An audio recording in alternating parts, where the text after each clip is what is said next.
Hi, everyone. What's up? This is Rachel. That's Rebecca over there. See her? You can only see me if you're watching on YouTube. Hey, She, everyone. she's waving. So recently, I just want to jump in with this real quick because I keep seeing this comment on your TikTok. Okay, we're on TikTok if you don't know. Rebecca posted recently just like a real quick recap of our very first episode, Carolyn Watson and Julian Buchwald. hmm It's an Australian case where, spoiler, Julian ends up being the killer. Well, not killer, but The the worst. He ends the up being the worst. worst. Yeah, there you go. But it starts with us being like, "Why?" He pulled over because he saw roadkill, and we're like, "That's so weird." And Rex's like, "Well, boys are gross. What can you do?" Several Several. Australians, I mean, over and over, several Australians commented that in Australia, you're encouraged to pull over if you see roadkill to see if there's a surviving baby in the pouch or wherever, Yeah. which I did not know. I found that very interesting. I've never gotten so many comments. It's So got to be many. in the 100, 300 comments like that, being like, oh, I live in Australia and it's actually your civic duty to do that. I'm like, oh my God, no idea. It's cool. I get it now. I get it totally. hmm So, Thanks way for to letting us go. know, Aussies. Yeah, and that's great. Good for y'all. I can't imagine. What I if know. it's gross? I know. I don't What know if what I you're would do. squeamish? And you Yeah, have what do to, you do? Just yeah. let the baby go? Go into Oh the God. wild? Good luck. Oh, Mm-mm. Anyway, so I found that interesting because I saw it the first time I saw it, I was like, oh, wow. And then we got hundreds. 9,700 more comments like that. Where I was Yeah, like, that's cool. oh, God. Yeah, that's cool.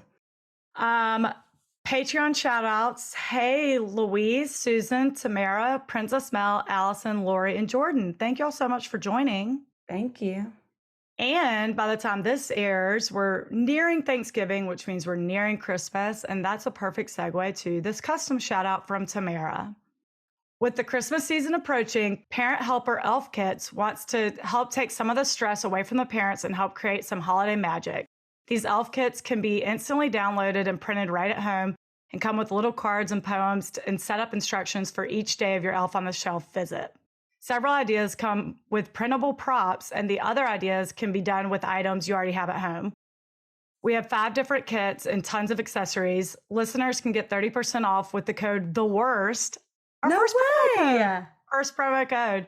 It's on Etsy. Just search for Parent Helper Elf Kits on Etsy. It's really cute. I looked at it. She has 5-star ratings. Oh, great. I mean, thousands of sales. They're kits that take care of the whole setup. They get a welcome letter. There's actually 2 versions of the welcome letter. One is if it's your very first year doing Elf on the Shelf. Another if it's not. Like, it's really taking care of That's very everything. timely. We were just talking about if we're going to do Elf on the Shelf. Yeah, we have not started yet because it does seem stressful, but there's a goodbye letter. There's the rules you can print out. Oh, okay. I'm going to have to do this. Yeah. And once you get into the accessories, there's like a elf with his cookie shop or taco shop. It's cute. It's really cute. Y'all go check it out. It's Parent Helper Elf Kits on Etsy. Use promo code THE WORST for 30% off. Yay. Yay. First Moving promo on code. up. Moving on up to this. Okay. What is it? East side apartment in the sky. You know. Moving on up. Our best friend lived across the street from Wheezy from the Jeffersons, just so you know. That's true. And it was not on an apartment in the sky on the Upper East Side. No, I was in Atlanta. So that's all I have at the top. We can jump right in. Rachel, hey, is telling Rebecca, ho, about What the fuck did you just call me? Exactly. I called you a hoe. I'm telling Rebecca about Natalie Bollinger. I feel like I've been hearing this name a lot from you. You're always about to do Natalie Bollinger. It's about damn time. I know. I don't know what happens. I have had the first part of this drafted forever. And then something, I don't know, I get distracted. But I do want to trigger warning. There's a lot of talks of suicide in this one. Okay. Someone on TikTok said we should have done a trigger warning for something. And I was like, oh, God, I haven't. Sorry. Yes, that is dark. So sure. Murder is dark. Every story is dark. I know. Everything's, yeah, it's true. Anyway. Sources, Facebook, because a lot of the people involved in this case are very active on Facebook. Okay. CBS News, Denver 7 News, several articles from Investigation Discovery, Broomfield Enterprise, and a Medium article called The Strange Murder of Natalie Bollinger. Natalie Bollinger was born in February 1998 along with her twin sister, Hey. named Alicia. Oh, we know them. Just kidding. Totally. Their parents were Rose and Ted Bollinger. They lived in Broomfield, Colorado, which is right outside Boulder. They did not have a very good childhood. Well, they had each other, at least. Yeah. Ted was abusive and often cheated on Rose, who was only 19 when they were born. Ooh. So when Natalie and Alicia were 3 years old, she left and moved to Rhode Island. That would be the last time they would see her until they were 8 years old. By then, Ted had been in and out of jail a bunch of times, and Rose found out that he was likely going to prison. I don't know what the charges were for this, but he was a big drug user. So Rose shows back up when they're 8 to get custody, and she did. So Natalie and Alicia went to live with Rose, who they didn't even know. Oh, God. And they learned that when she left to move to Rhode Island, she started a whole new family. So they had a little brother that they didn't know about. They're just thrown into this whole unknown situation at 8 years old. It's really, really sad. Yeah. Eventually, their dad, Ted, also moved to Rhode Island. So Natalie and Alicia started going back and forth between their parents for several years. And I'm not talking an every other weekend type thing. Custody went back and forth because one of the parents would F up, so courts would step in. Oh, God. And Rose kept getting involved with dangerous men, so they'd have to go live with their dad under the stipulation that he wouldn't drink or use drugs, which he always did. One night they were woken up by Ted's wife, their stepmom, screaming and saw Ted, who was wasted, essentially curb stomping her, trying to kill her. Oh, my God. I know. Natalie said he was banging her head on the curb repeatedly. So Rose got custody for a while, but then she married someone abusive, so they moved back in with their dad, who is now back in Colorado.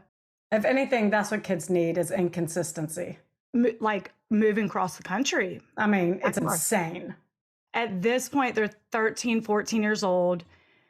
Ted, being the stellar father that he is, made them start selling drugs for him. He even let them partake in some drug use.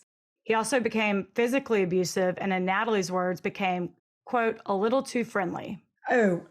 Gross. Ew. So Alicia told on him, and they were put into foster care. At this point, foster care seems right. I know it's horrible, but they have both inadequate parents. Right. Around this time, they met and became friends with a 37-year-old homeless man named Sean Schwartz. I believe Alicia actually knew him first and then introduced Natalie to him. It sounds like they were just young teenagers experimenting with drugs and hanging out in the streets with people they definitely should not be hanging out with. Right. Also, I do want to address, you said the dad even let them dabble in drugs. I'm like, 13-year-olds don't want to do that. You probably made them, peer pressured them, whatever, you know? Yeah. Like, no one's like, Dad, can I try this meth? Right. I'm dying to. Yeah. I don't know what drugs it was, but you know. Yeah, I know. It's sick. But so they're in and out of foster care for a while. And by now their mom had moved to Virginia to get away from the abusive husband. So after about a year, they were able to go live in Virginia with their mom. Okay. Wow. So that's their childhood. Very sad. Very sad. Very unstable. Very unstable. They eventually end up back in Colorado. And in 2016, Natalie graduated from high school and started college in Broomfield, studying to become a nurse, which she was very excited about. Wow. I know. Talk about coming out the other side. I know. So she's around 18-ish at this point. She moved in with her 23-year-old boyfriend, Joseph Marino, and she and Sean, the homeless man who is now around 42 at the time, remained friends. She would give him rides and they would text each other and communicated a lot through Facebook messages. They bonded over their struggles with family, drugs, depression, anxiety. They were both artistic, so they encouraged each other a lot. There's a lot of support of you're a good person messages. They're just pals.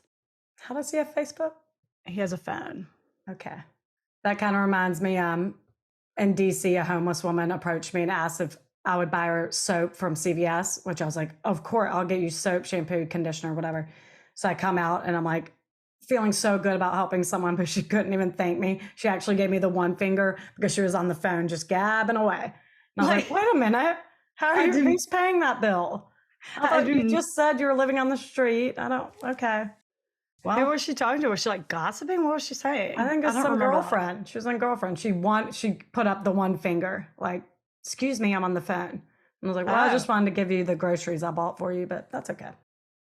yeah, but thank you. Thank you. Bye-bye. Still That felt good is about it, I gotta say. sure. At the end of 2016, Natalie and Sean had a falling out. He had apparently posted something personal about her from an email she sent him or something. I don't know all the deets, but she was just, we're done. Mm-hmm. And apparently, Sean did not take it well. Mm. He became obsessed, and given his history with mental illness, Natalie was very scared. Yeah. In September 2017, he made his Facebook status, Natalie, I wanted only the best for you. Now all I want is for you to go through the hell that I've lived. I want to blow my head off in front of you so close that you can feel the warm splatter of my blood on your face. It's a Facebook status? Yep. Oh my God, how quickly I would report that. Oh, for real. On December 13th, 2017, she posted, so this is a couple months later, she posted on Facebook, hey y'all, I have a public announcement. There's a man, Sean Schwartz. I met this man when I was young. I ran into him about 2 years ago. Long story short, I became friends with him. I helped him out with rides and stuff. I moved to Virginia. He drove across the country to see me, slept behind my work for weeks. When I told him I didn't want to see him anymore, he sent me hundreds of texts and calls. He parked his car in front of my house, blocking Military Highway for hours, laying on his horn. He was arrested. Since then, I've asked him to leave me alone, and he won't. He's sent emails for over a year, close to every day, harassing me, making numerous accounts until I block him again, threatening my family, telling me he'd kill himself in front of me, and sending my friends and family harassing messages as well. I'm sharing this because he's posting slander about me all over Facebook. So if you receive a message, I'm sincerely sorry. Please ignore him. It only encourages him when he gets a response, much like a child. He's mentally ill, and I'm trying to fix this. God, that would be petrifying. Oh, yeah. Sean comments under this post several times from fake Facebook accounts where he's defending himself. Even as recently as a year ago, he is still commenting that she's evil. It's very excessive. She didn't, maybe she blocked him, you said, from various alias accounts. Oh, I was about to say, she didn't block the post from him seeing it. Oh, God. Okay. Yeah, He made several fake ones. Got it. Yeah, he had several fake ones. Oh, God. It's excessive. 3 days after that post, she texted one of her friends, quote, if I ever go missing, he did it. If I end up dead I think she meant somewhere, tell the cops it was him. I'm not even joking. That's what it said. That's reasonable. Yeah. Sounds like a rational suspect. Sure. About a week after that, on December 22nd, 2017, she was granted a restraining order against Sean. Less than a week later after that, on December 28th, 2017, Natalie's boyfriend Joseph came home from work just after 3 p.m. and realized Natalie was gone, but her phone and coat were there, which was very weird, especially in Colorado, December. It's freezing. Oh, God, for real. When he realized that his 9mm Glock was also gone, he called 911 and filed a missing persons report. The next day, on December 29th, Natalie's body was found on a land of a dairy farm in an unincorporated county about 30 minutes away. Oh, wow. I didn't realize it was the next day. Yeah. She had been shot in the head, and they very quickly determined that it was not a suicide. She had a lethal dose of heroin in her system. She had no gun residue on her hands, and there was no gun at the scene, but there was 9mm shell casings, which matches the gun that Joseph said was missing. All except for the Glock. This is very similar to the crime scene that was Kurt Cobain, it sounds like. A lethal amount of heroin, a little sketchy circumstances about how that trigger was pulled, you know what I mean? That's very true. It's the first thing I went to. I was like, oh. Yeah. A lot of conversation about how far away the trigger would have been because he used like a big old long gun. Yeah, even suggesting that it could have been pulled by his toe or something. Yeah. Like crazy. Yeah. So, another convo for another day. Another conspiracy for another day, people. One thing at a time. One thing at a time. That could be an episode. So the investigation is on, but given her Facebook post about Sean and the comments he was leaving on her page right before this, like days before this, the court of public opinion knew exactly who was responsible. Oh, yeah. Facebook groups are formed talking about the case and calling for Broomfield police to hurry up and arrest Sean. Sean was very quick to fight back. He went live on Facebook several times defending himself, telling people to back off. He reads some of the harassing messages he's getting. He said, look at their drug-abusing dad, Ted, even her twin sister, Alicia. Then he'd post screenshots of old messages that showed that Natalie sometimes dealt with depression and suicidal thoughts. He starts commenting on news articles from fake accounts, defending himself. He's on a tear. Yeah. Most of his videos are still on Facebook and YouTube. Some are over an hour long, so be my guest. Some are calm, but some are very angry. He calls Natalie his once best friend. He calls her evil. He goes after everyone who's quote unquote blaming him. Police question him, and in a press conference, they say they're not ready to call anyone a suspect just yet. They need to do the investigation by the numbers, quote. Their biggest concern from the jump is a 26-hour gap leading up to where her body was found. Apparently, someone had spoken to her at 1 p.m. the day she went missing, but after that, there's nothing for 26 hours. Nobody reports that they talked to her in person, on the phone, and text messages. There's nothing on social media, which she is very active on, nothing. They go to her cell phone provider with a warrant to request records of her phone activity. The warrant said they had 30 days to provide the records, and apparently the provider, I don't know who it is, used every single one of those days, like an asshole. What? Oh, sorry. So they said, you have 30 days to get us her records, and they used all 30 with a potentially killer on the loose. Like, they're just dicks. Maybe that's why I didn't realize that she was found the next day, because I'm like, I thought it lagged, but this is probably why it lagged. That's why it lagged. So while they're waiting on that, on January 6, 2018, during one of Sean's online outbursts, he told police to meet him at St. John's Episcopal Church to, quote, put him in the ground. And then he calls them cowards. It's very like, you think I did this? Then come face me, bitches, type thing. Yeah. Right before this, he had posted a few things referencing suicide. So because of all this, they did a welfare check. He was definitely proving to be a threat to himself or other people. So they're like, let's just pop in. Right. During that check, they decided to take him to Boulder Community Health to admit him for a mental health hold. But while he was there, he yelled at the staff, refused to let them help. I think what set him off was them taking his phone, which is protocol. Mm-hmm. He lost it. When they couldn't calm him down, they arrested him for obstruction. They cuffed him, and when they tried to walk him out of the building to the patrol car, he refused to walk. He dead weighted them. Yeah. Classic move for a toddler. Uh-huh. All the while he's yelling and losing his shit. I think at one point he was trying to spit and or bite them because they threw a spit hood over his head, which is apparently it's just cloth. And so that's when it a spit hood. Oh, no. Yeah, I googled it. I mean, I got what it was just by the name, but I was like, let me see what this looks like. It's just cloth that covers your mouth. Okay. This is when he started kicking the officers. So now he was charged with second-degree assault on an officer, obstructing a police officer, and resisting arrest. Everyone is amped that he's in jail, even though it's not related to Natalie's murder. He's off the street. So they're like, perfect. That's fine. Mm-hmm. This is when they finally announced that he is a person of interest in Natalie's murder.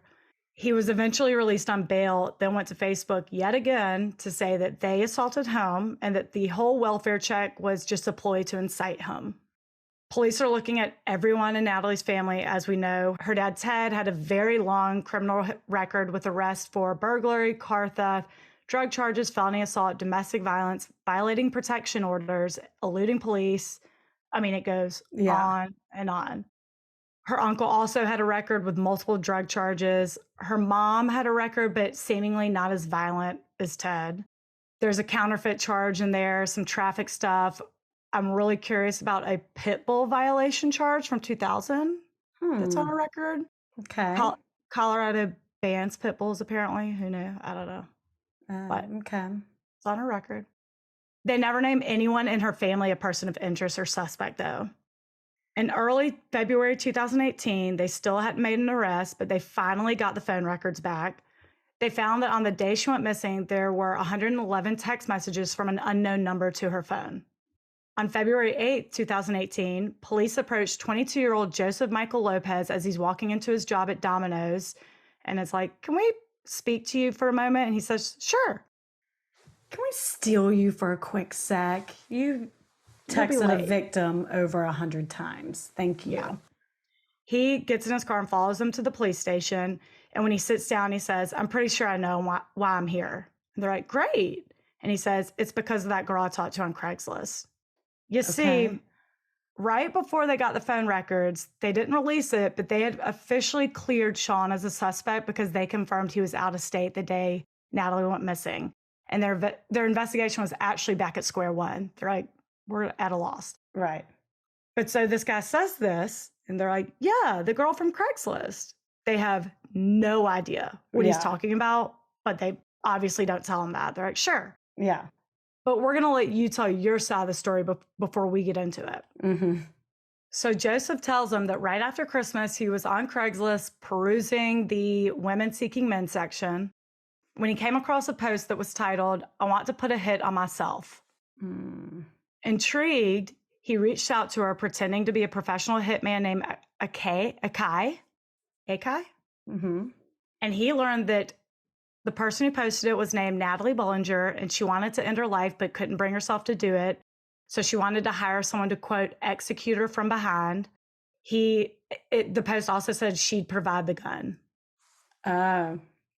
Joseph said that he intended to meet up with her to convince her not to do it. He picked her up. They drove around for a while, but she couldn't find a suitable place. So he dropped her back off at her apartment, and that was the last he saw of her. He didn't realize that they had already pinged his phone to a tower that was near where her body was found. Mm-hmm. So when they told him that, he changed his story. He said that as they were driving, she asked him to stop the car, and she got out and walked over to the woods where her body was found. She knelt down and shot herself. And when she did that, he panicked, grabbed her purse and the gun, and ran. I'm sure they're just blankly staring at him at this point. Because dead eyes being like, oh, God, we have a dumbass story.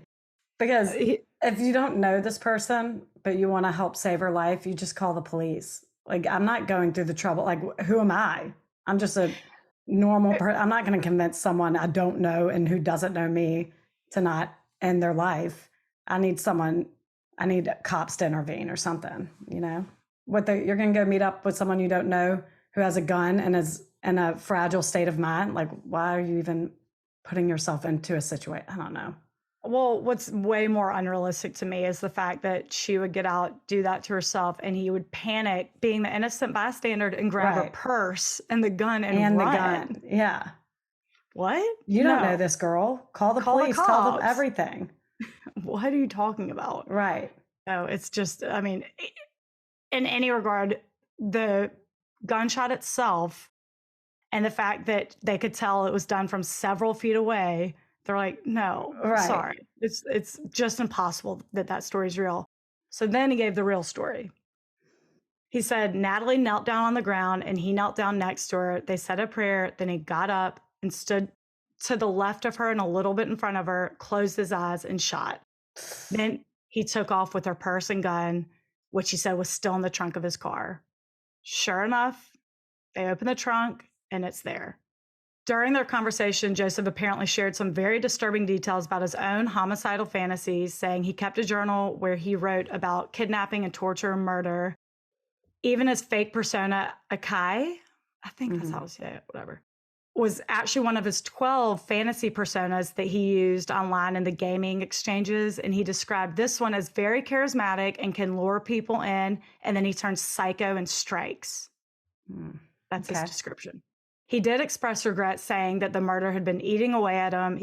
Even his boss at Domino's said he had been throwing up at work the day after the murder and he had to go home sick.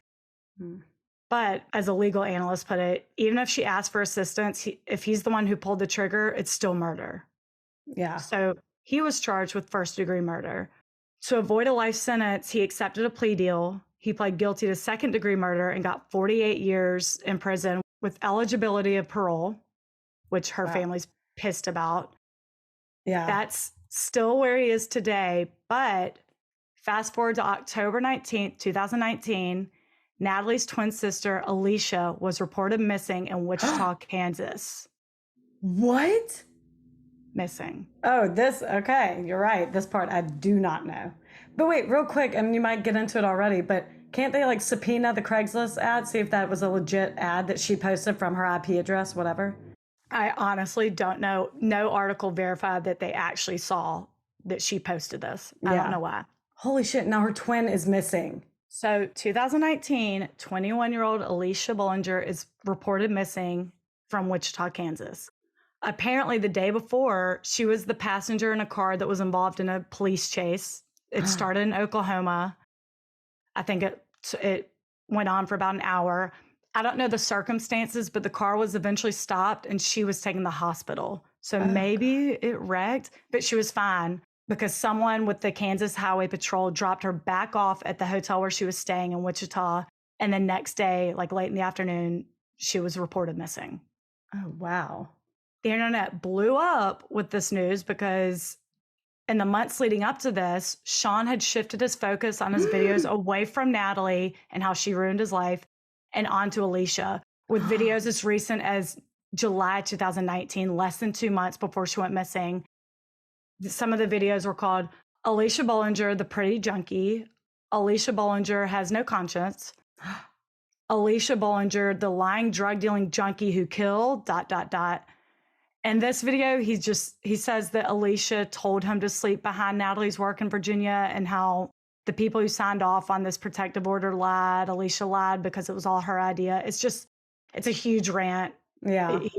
He gets very angry in it. Alicia was found 2 days later, safe. Oh, thank God. And she wrote on Facebook, "Hey, y'all, sorry if I worried anyone. I'm so thankful for the people who saved me. They pulled a rescue mission and got me out of a really bad situation. And hopefully they are helping me get back home. Much love." That was her status? Uh-huh. That Still is up? all we know. No, she's very private on Facebook. I found her, but there's not much there. Oh my God. And her name is not Alicia Bollinger on Facebook. I'm just saying, don't go looking for her, please. There's no point anyway. But that is all we know about her missing status. But she's found. She's safe now. What's weird is Sean had posted during the 2 days she was missing, begging people to look for her. It was just like Natalie's, because the one day Natalie was missing, it was the same thing. I was like, here's who to contact. Please be on the lookout. I remember that. Yeah. All the posts around that, though, is just dogging both of them. It's very strange. It's so true. Well, he's mentally ill, but exactly. I had no idea about Alicia going missing. Oh my God. Yeah. To this day, Sean Schwartz continues to post about Natalie, Alicia, their dad Ted, really the whole Bollinger family, literally as recent as 2 weeks ago. Wow. But he has a lot of mental health issues. Some of them are very hard to watch. It's about how they ruined his life. People still harass him. He won't drop it, blah, blah, blah, blah. But they're hard to watch. Well, clearly he had nothing to do with Alicia's either. No, he didn't. No, that's the craziest part of the story is because and it's all out there online, on Facebook, on social media, YouTube, all of it. And it's both of these twins go missing, surrounded by someone who despises them and is not afraid to let the world know it. And he had nothing to do with it. Right. It's crazy. It is. The shocking twist is that he didn't do it. I know. But Alicia's, I had no idea she went missing. Okay. I thought the story ended with it's up for debate whether she actually put that Craigslist up, or that's what I remember. Yeah. No. That's the crazy, sad story of the murder of Natalie Bollinger. Crazy ass story. Isn't that insane? Yeah. Wow. Sad. Mm-hmm. Thank y'all so much for listening. It's always an awkward transition. I know, because especially when I already knew the story, because I don't have many questions, except for the Alicia stuff. My God, I can't say it enough. That really caught me off guard. I know. I knew it would. Uh-huh. That's what I strive to do when I tell you something. That's the MO, people, of this podcast. Thanks for listening. Thank y'all. You are the best. People are the worst. Bye. Bye.